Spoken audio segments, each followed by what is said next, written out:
My uncle Ret Eala, amazing, and I felt like a prince.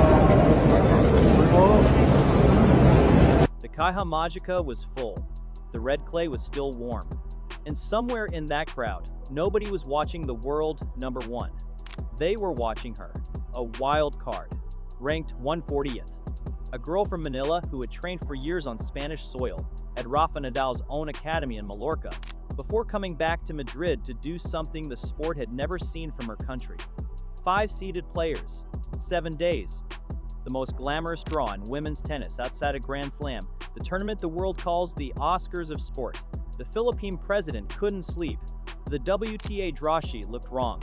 Journalists who had ignored her for years were suddenly fighting for her press conference seat. Alexandra Eala didn't just show up to this tournament, she owned it. She stole the whole conversation, without winning the title. She moved through that draw as if she belonged in a way nobody had planned for.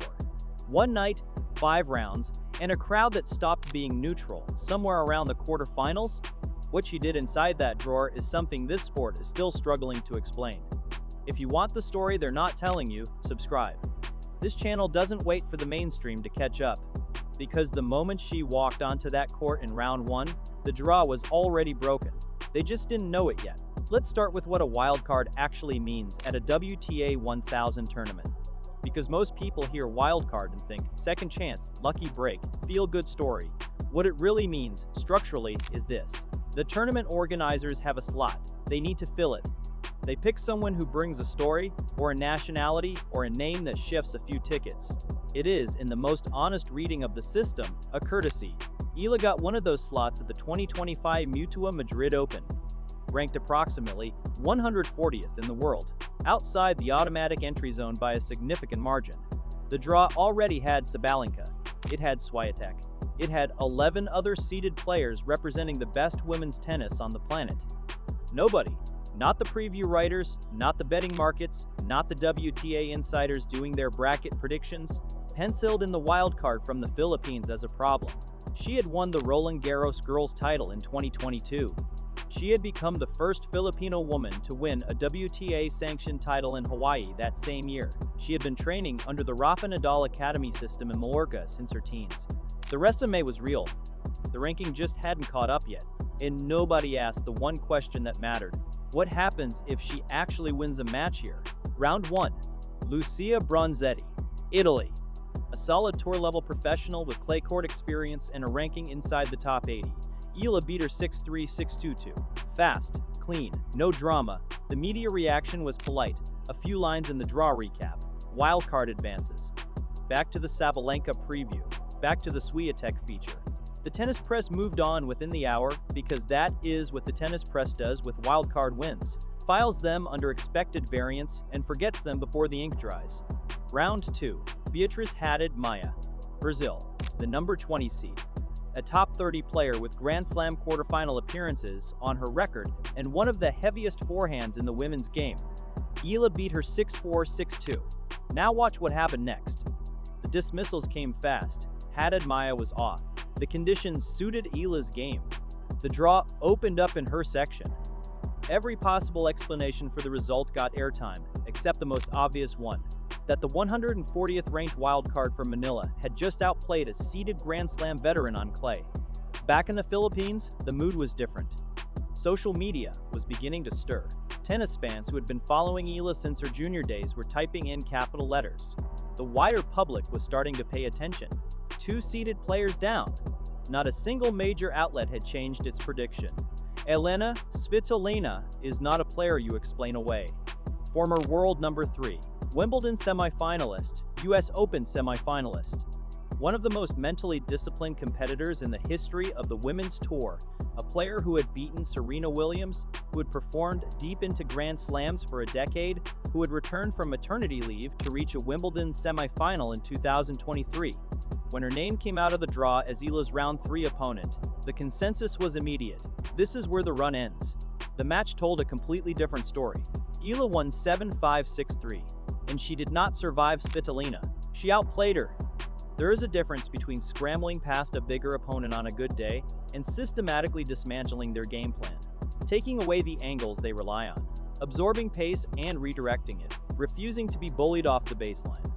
Eala did the second thing. Svitolina's heavy topspin, the weapon she uses to push players deep and defensively, found no purchase. Eala was positioned too well, reading the ball too early, and moving the point before the pressure could land. The Caja Magica crowd made its first real noise for her that day. Not polite applause. Real crowd energy. The kind that builds when a stadium collectively realizes that it is watching something it did not expect. In the Philippines, it was no longer a quiet stir. The country erupted. Millions of people were watching a tennis match in a Spanish arena at whatever hour the time difference demanded. The hashtags went national. The tennis world could not explain this one away. So it did the next worst thing. It acknowledged the win and immediately predicted a quarterfinal exit. 3 seeded players down. The draw was quietly falling apart. Emma Navarro was supposed to be the wall, the number 11 seed. An American with genuine Grand Slam momentum. She had reached the US Open quarterfinal in 2024, beaten several top 10 players on the way, and was being positioned by the tennis media as one of the future faces of the women's tour. Young, composed, tactically smart. On clay, she was a legitimate threat to anyone outside the top 5. This was the match where the run was supposed to end with dignity. A 3-set loss, a respectful exit. A nice story that everyone could agree on, wrapped up neatly. Eala won in 3 sets. She was pushed. For the first time in the tournament, she had to find another level mid-match. To absorb a period where Navarro was dictating and the margin for error had shrunk to almost nothing. She found it. She did not break. 4 seeded players. A wild card. The WTA draw generator had never once modeled this outcome. The pre-tournament favorite analysis, the bracket predictions, the expert picks, all of them had assumed that the courtesy wildcard would serve her role, lose with grace, and free up the section for a more recognizable name to progress. The WTA coverage machine lurched into belated acknowledgement. Suddenly, there were features to write, profiles to commission. The "where did she come from" pieces began appearing. Pieces that somehow managed to act surprised by a player who had been competing professionally for years, winning on the tour, building a game specifically designed to compete at the highest level. President Marcos acknowledged her publicly, a sitting head of state marking a tennis result. While the tournament was still in progress, she was in the quarterfinal of the Oscars of sport, and the hardest part of the draw was still ahead. 4 wins, 4 seeded players. She had already stolen the tournament's identity, and the final hadn't even been played yet. Mira Andreeva, still a teenager, the number 18 seed, and the player the European tennis media had already decided was the sport's next great thing, the heir apparent. The player they were building the next decade of women's tennis coverage around, gifted, fearless, a clay court specialist with a baseline game mature far beyond her age. The irony of this quarterfinal was almost too clean to be real.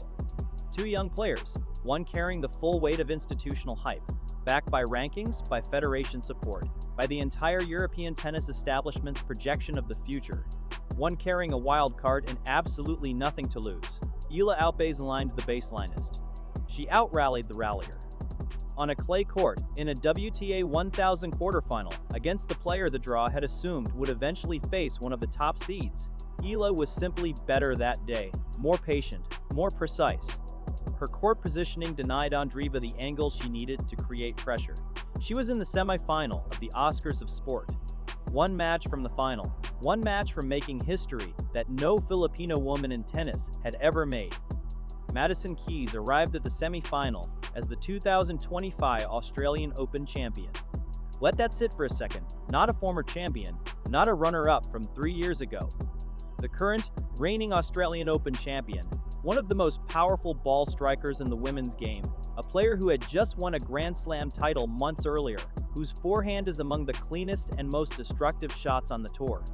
On paper, this was the most dangerous match Eala had faced all week. The media framing was unanimous. Keys' power would be the difference. Her Grand Slam experience would show. The fairy tale would end in a competitive semi-final loss, and everyone could agree it had been a wonderful run. Eala won 6-3, 6-4 in straight sets. It was not a survival, it was a dismantling. She controlled the rally length from the first game, denying Keys the mid-court ball she needed to unload her forehand, keeping the exchanges at a pace and depth that neutralized the power without ever becoming passive. The Madrid clay's slower bounce helped, but the tactical intelligence was entirely Eala's own. she had a plan. She executed it under semi-final pressure against a Grand Slam champion. That is not luck. The Caja Magica crowd was fully hers by this point.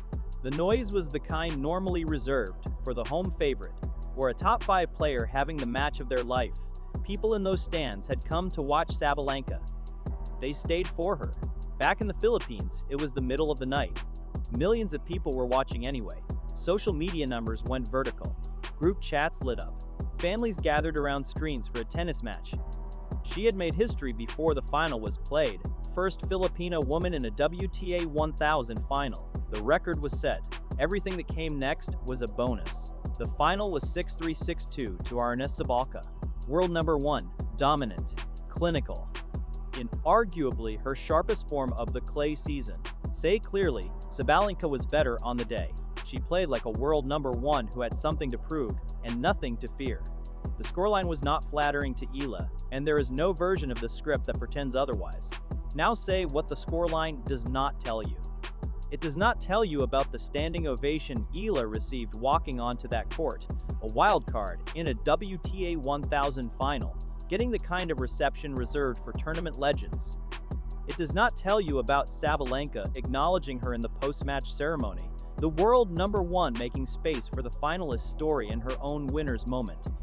It does not tell you that the majority of post-match coverage led with the finalist story. Sabalenka won the trophy. Eala won the narrative. Every finalist in the history of this sport loses to someone. Eala lost to the best player on the planet in the best form of her season. That is not a failure. That is a ceiling test. And the ceiling she hit was the absolute top of the game. The question that the test answers is not why did she lose, but how did a 140th ranked wildcard get close enough to the ceiling to touch it? The trophy went to Sabalenka. Every major outlet noted it. Then they went back to writing about the finalist. President Marcos confirmed his congratulations publicly after the final. A sitting head of state. A tennis result. The scale of what she had done had moved beyond sport entirely and into the category of national moment. The Oscars of sport had a champion, and it had a story. They were not the same person. The practical consequences arrived fast. Eala's ranking jumped from outside the top 100 into the top 50 conversation. The kind of points haul that reshapes a season, opens up direct entry into Grand Slams, and changes the seeding picture for the rest of the year. The clay swing that was supposed to be a development exercise became a career-defining week. But the bigger argument is the one the Western tennis media is still reluctant to have.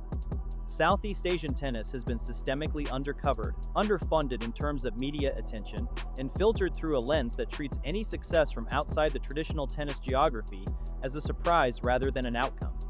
Eala was not a surprise. She was a product of serious, sustained development, an academy system, years of professional competition, a game built deliberately for the highest level. The surprise was always in the eyes of the people who hadn't been paying attention. She trained on Spanish soil. She came back to Spanish clay and owned the biggest clay court event outside Roland Garros. If she had been European, the coverage would have been 10 times bigger. That is not a question, it is a provocation. Drop your answer in the comments. She owned the Oscars of sport without winning it. The real question is what she does the next time she gets there.